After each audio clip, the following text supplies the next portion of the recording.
E aí pessoal, tudo bom? Meu nome é Diogo Neto e hoje eu tô trazendo aqui para vocês um novo quadro, né, aqui pro canal, onde eu vou tentar ali trazer alguns quadrinhos brasileiros que, na minha opinião, tem uma boa leitura, que são bons, entendeu?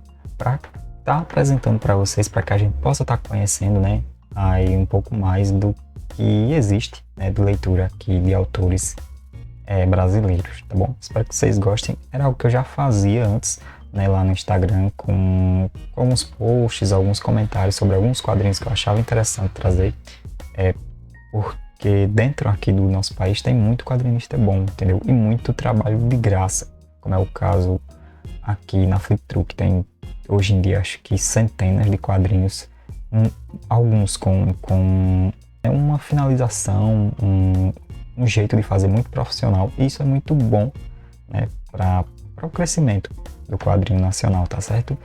E hoje, né, para inaugurar o quadro, eu decidi trazer Morte e Vida do Vaqueiro, que é um quadrinho de minha autoria, tá bom? Que conta a história de um vaqueiro aqui que morreu, né, na minha cidade, que ele era muito conhecido e tal. Eu vou tentar explanar um pouquinho para vocês o que é, tá certo? Morte e Vida do Vaqueiro, ok? Mas é isso, o nome do quadro é Indicando Quadrinhos. Então sempre que vocês verem aqui no título esse termo, né, é porque eu vou estar aí trazendo quadrinhos brasileiros pra gente ver, tá certo? Pra gente conferir. Bora pro vídeo? Para começar, quero falar primeiramente da história, né? E qual é a história de Morte e Vida do Vaqueiro?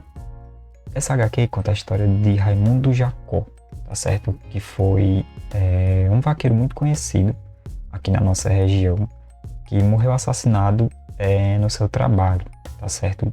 Por motivos de inveja, de ganância, esse tipo de coisa, tá? E aí ele era primo, né, do grande Luiz Gonzaga, que acabou ali, depois de ver que o primo dele foi morto de forma covarde, né, acabou fazendo uma música que se chama A Morte do Vaqueiro. Acho que muitos já conhecem aquela do Tengo Lengo Tengo, tá certo?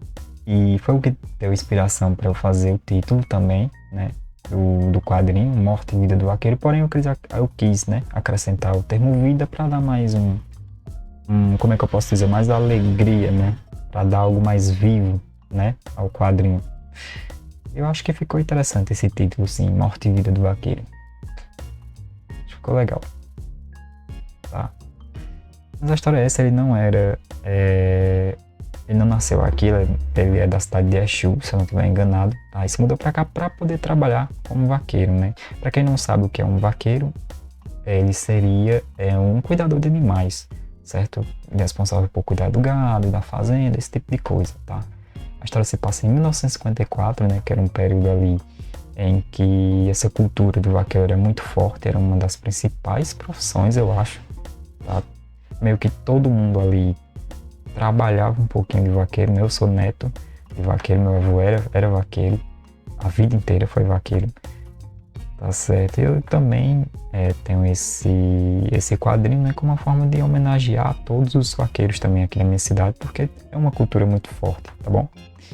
Então, e aí dentro da história também eu tento expressar vários momentos em que é muito comum a gente ver que é o vaqueiro correndo atrás de um boi no mato, que é o vaqueiro pegando o boi, né, tratando ele e tal.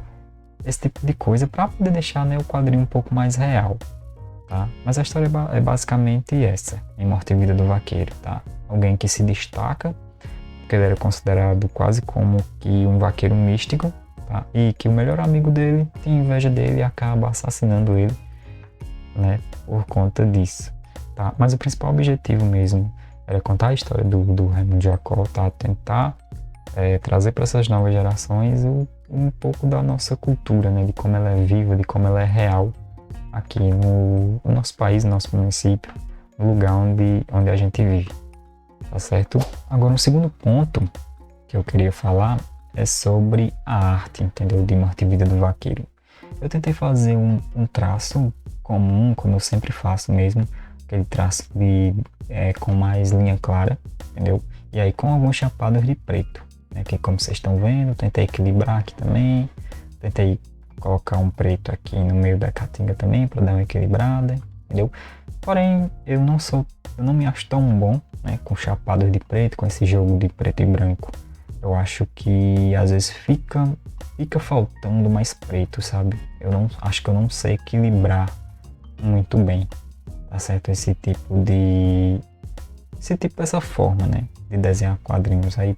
Por isso eu tô estudando novamente, tô tentando melhorar um pouco nisso, tá? Para deixar o quadrinho melhor, né? O quadrinho mais com a leitura, né, mais fácil de se fazer, tá? Mas apesar de tudo isso, acho que ficou legal, ficou uma arte bacana. Acho que passou, né, o que eu queria com a história, tá certo? Mas hoje em dia eu faria diferente essa arte. Até porque também foi um quadrinho que eu fiz muito rápido também, porque não tinha tanto tempo. Acho que, se não me engano, foi feito aí em 2 meses, 3 meses, eu acho. Ainda mais eu trabalhando também. Aí não sobrava muito tempo, né, pra estar desenhando, mas o importante foi que o quadrinho foi entregue. São 10 páginas, tá?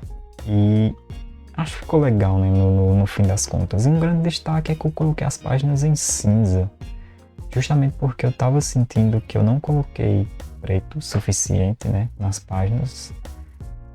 E aí eu decidi colocar esse cinza também, até para melhorar a leitura. Acho que o branco, ele machuca um pouco os meus olhos também, tá? Por conta que ia ser toda a leitura digital, né? Esse quadrinho não foi impresso. E aí eu decidi colocar esse cinza para aliviar também um pouco a leitura, tá? Foi mais um teste também. Morte e Vida do Vaqueiro não deixa de ser um testezinho aí de habilidade também, tá? De contar histórias dentro dessa nossa cultura aqui, tá? O terceiro ponto que eu queria falar é sobre a leitura, né? A narrativa, o quadrinho em si. Hoje em dia eu faria diferente. Acho que tem muito quadro por página, tá? Acho que eu conseguiria, tipo, pegar uma página dessa e resumir melhor, entendeu? Para que a leitura ficasse mais fácil de fazer. Por exemplo, até juntar alguns quadros em um, entendeu? Por exemplo, como é esse caso aqui, acho que daria para fazer só um quadro aqui. Eu teria que rever depois, fazer testes em storyboard e tal, mas acho que ficaria melhor se com menos quadros, tá? Em algumas cenas não. Em algumas cenas eu acho que tem a quantidade certinha. Como é aqui, por exemplo, apesar de ter muitos quadros, né? Tem 1, 2, 3, 4, 5, 6, 7, 11, 12 quadros. Mas eu acho que ela funciona dessa forma, entendeu? Porque alguns são espaços curtos de tempo e outras eu queria que realmente você tivesse essa sensação de que tá indo muito rápido, entendeu? Mas é isso. Eu faria algumas coisas diferentes, né? Melhoraria mais essa leitura, essa narrativa desse quadrinho. Mas em geral, de leitura, de narrativa, acho que ficou bacana também, né? Acho que eu me daria uma nota 7, nota 8. Não sei. Você teria que ir lá ler, tá? Morte e Vida do Vaqueiro na Flipthrough. Dessa vez eu vou lembrar de pôr o link do quadrinho na descrição para que quem quiser clicar, né, e ler, depois voltar aqui no vídeo e deixar um comentário, tá bom? Me dizendo o que é que achou da HQ e me dando uma notinha na narrativa. E por que, né, que eu decidi fazer esse quadrinho, né? Por que eu fiz Morte e Vida do Vaqueiro? Eu não sei em quais municípios tem, mas eu sei que aqui onde eu moro tem, né, que é Serrita, tem o Fomento à Cultura, né, que é a Lei Aldir Blanc. Seria você fazer um projeto, né, cultural, um projeto artístico, né, focado ali na cultura do seu lugar. E aí você recebe uma certa quantia em dinheiro e produz o projeto e depois apresenta esse projeto, né, mostra que ele foi feito. E aí eu decidi fazer, né, uma história em quadrinhos do Raimundo Jacó, que é algo que não existe aqui na minha cidade. Eu senti falta disso, entendeu? E aí coloquei no projeto, o projeto foi aprovado e eu consegui entregar aí 10 páginas de HQ especificamente, né, dentro desse projeto. E foi algo muito bom, tanto que hoje em dia eu estou produzindo um outro quadrinho que se chama Sertão Benzido, que também fala um pouco dessa cultura do vaqueiro, do cangaceiro, do sertão em si, entende? Para poder, não porque eu achei interessante, né, mas também para dar destaque, né, à cultura da gente, a cultura brasileira mesmo, de verdade, tá certo? Então foi por isso que eu fiz, né, Morte e Vida do Vaqueiro, dentro desse projeto, mas também como uma forma de treino ali para eu começar, né, a fazer projetos que estivessem mais dentro da minha cultura, tá? Eu acho que é um quadrinho bacana, acho que vale a pena a leitura, tá bom? Se você se interessa por histórias nordestinas, por quadrinhos com temáticas mais brasileiras, tá? Acho que Morte e Vida do Vaqueiro é um quadrinho bom para você começar, tá certo? Mas claro que você que vai fazer, tá pensando em fazer a leitura, é você que vai me dizer se o quadrinho é bom ou não, se a experiência foi boa ou não, tá certo? Tá na Fliptrue de graça, vou lembrar de deixar o link aqui embaixo na descrição, tá certo? Para que você possa ir lá conferir, tá ok? Pretendo trazer mais vídeos, tá? Sobre quadrinhos brasileiros, explicando história, falando um pouquinho sobre a leitura desse quadrinho, tá bom? Nessas indicações que eu vou estar fazendo aqui para vocês, tá certo? Mas é isso, pessoal. Esse foi o vídeo, espero que vocês tenham gostado. Não esqueça de se inscrever, de comentar, de compartilhar, tá bom? A gente tá sempre por aqui. Valeu!